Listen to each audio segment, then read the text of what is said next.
Good afternoon and welcome to the Midday News. Here's what we have in the bulletin. Expose them, suppliers of agricultural products in the spotlight. Claims.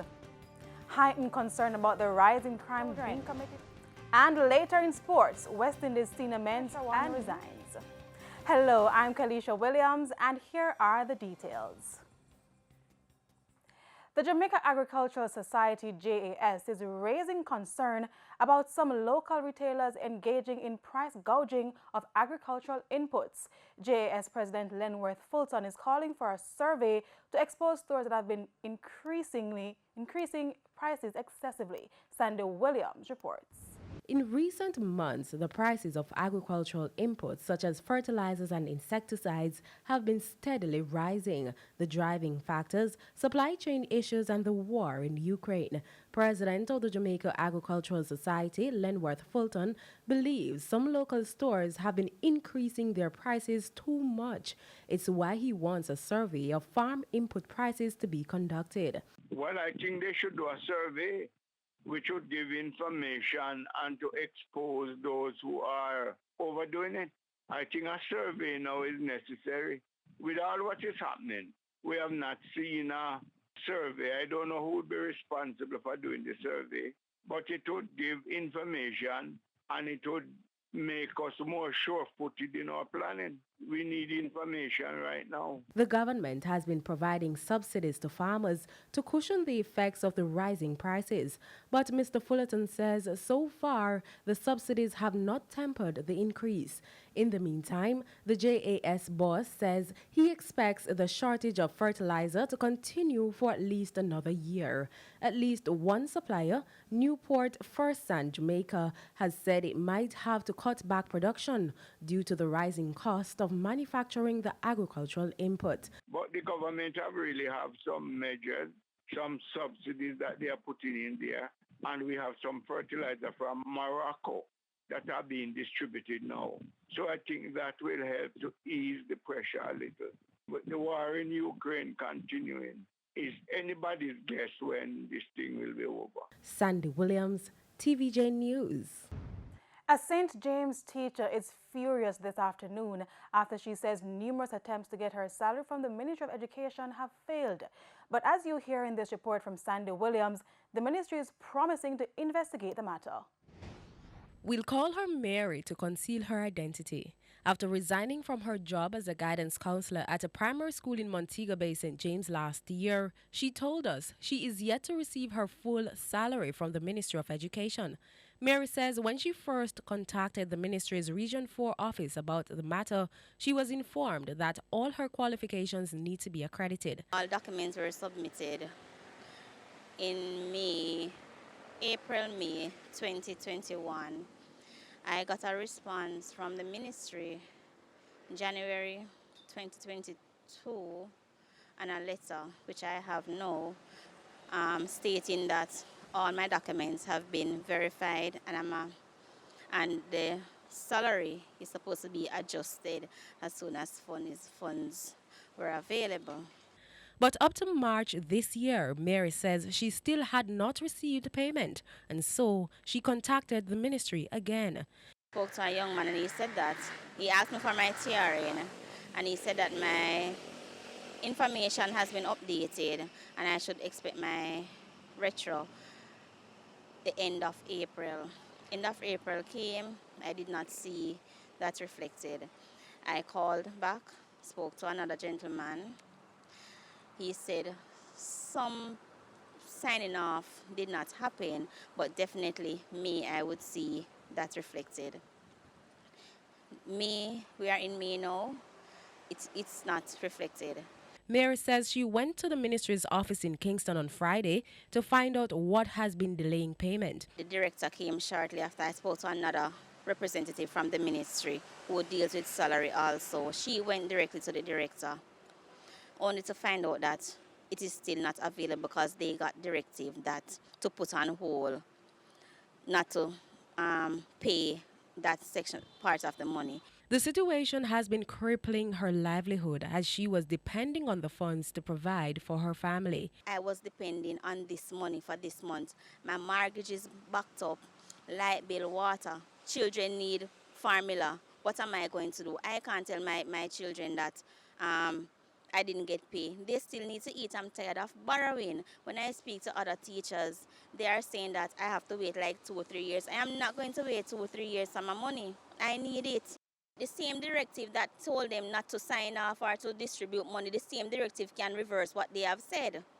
9 teachers or 8 teachers have died recently, and I'm sure the ministry must have owed even one of them. I don't want to die, leave my money. I want to spend my money. Sandy Williams, TVJ News. And Director of Communication at the Ministry of Education, Colin Stair, has responded to our story. He says Mary will receive her payment in June. Mr. Stair says depending on the amount, Mary may be paid in tranches.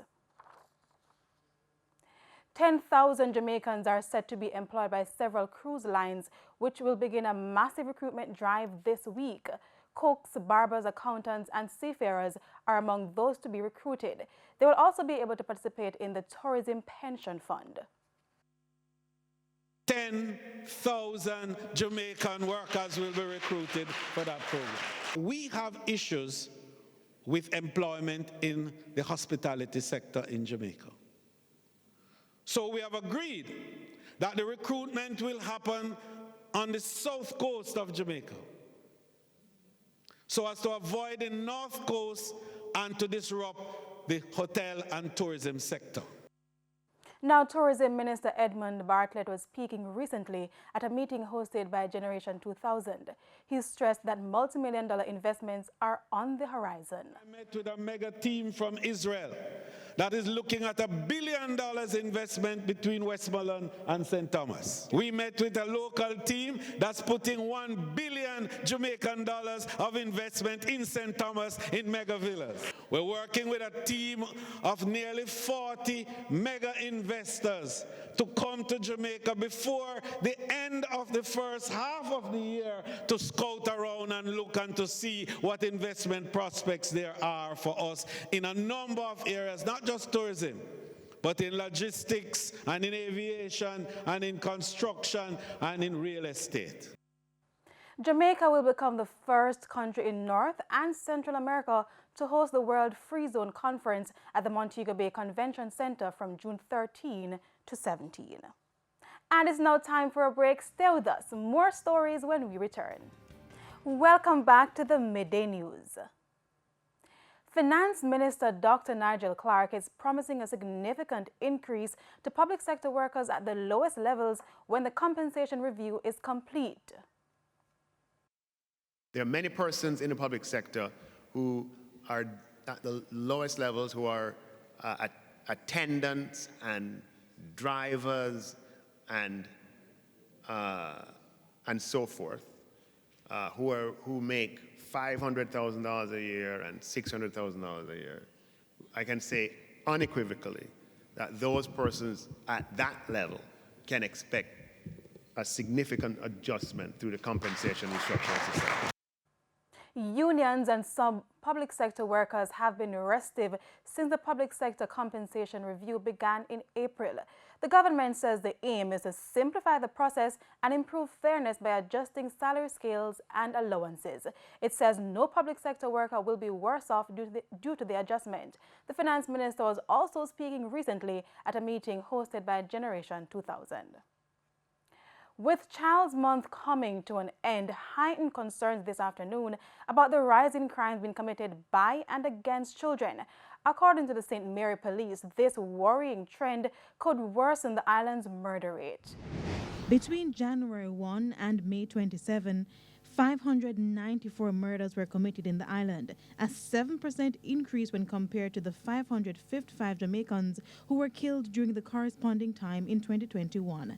In St. Mary, the police are raising alarm. According to head of the St. Mary Police, Superintendent Bobette Morgan Simpson, there is one category of people at the center of crimes island-wide. Most of the crime and violence that are being committed in the country now are being committed by young persons, young, as young as 14 years old or even younger. Speaking in Nota Bay on Sunday, Superintendent Morgan Simpson also said the crimes being committed against children are equally troubling. We have to be so careful with our children. We have to be careful of the friends that our children keep. You have to be careful of your friends, your relatives. Because right here in St. Mary, we have a number of cases that involves friends, quote unquote, stepfathers, the men that are in the lives of their mothers, little girls being affected. On the JCF's website, St. Mary tops the list for the highest percentage increase in murders when the figures so far this year are compared to the same period last year, a 500% increase in murders. 3 murders were committed between January 1 and May 27, 2021, while 18 people have been killed in the parish so far this year. At the Another Bay police station, based on what is happening in the space, we will never have enough police to do the job.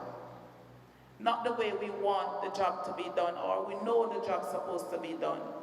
And that is why you, our stakeholders, our citizens, are so valuable to us. So now the police are intensifying measures to restore normality in the parish by increasing community policing. I know that many of you in the community would have had many ideas as to what can be done to make the space a better space. Kelisha Williams, TVJ News. PNP President Mark Gouging is reiterating his call for the Hard Trust NTA to be revamped and certify more skilled workers. He was addressing a PNP Joint Divisional Conference at the Cedric Titus High School in Trelawney. Heart has lost its way. Thousands of young people in this country who have done training courses can't get them certificate. And it is not training sufficient young Jamaicans to provide to those businesses which need to employ our people. Mr. Gouging points to the business process outsourcing sector as an example. He again took issue with comments by Prime Minister Andrew Holness that Jamaica may have to import skilled workers. Saying that you're going to have to import construction workers into this country when so much people in this country need work. There are many, many tradesmen in this country who have skill and experience and know the work, but they don't have the certification. We must have a program to certify as many of them as possible, as quickly as possible, so that they can be qualified for the work. And it's time now for the top regional and international stories with Sandy Williams. In regional news, progress is being made in the construction of a border fence between the Dominican Republic and Haiti. Minister of Defense in the Dominican Republic, Lieutenant General Carlos Diaz-Morfa, has been supervising the progress of work and gave the update following a recent tour of the site. Mr. Diaz-Morfa says the fence will benefit both countries because it will allow more efficiency in control of the migratory flow in the fight against cattle theft and other illicit activities such as drug trafficking and the illegal sale of arms. On the international scene, more than 80 people are dead after heavy rainfall in northeastern Brazil. The rain triggered landslides and floods, wiping out neighborhoods. Thousands of people have been forced out of their homes, and the search continues for the dozens of people who are still missing. Brazil's president has promised help for those impacted. Meanwhile, schools have been set up as temporary shelters for those displaced. And those were the top regional and international. And it's now time for the Business Minute. Lasco Distributors' net profit has passed the $1 billion mark. Audited financial statements for the year ended March 31 show net profit was 11.8% higher at $1.02 billion. Lasco Distributors' revenue increased just over $3 billion to $23.34 billion.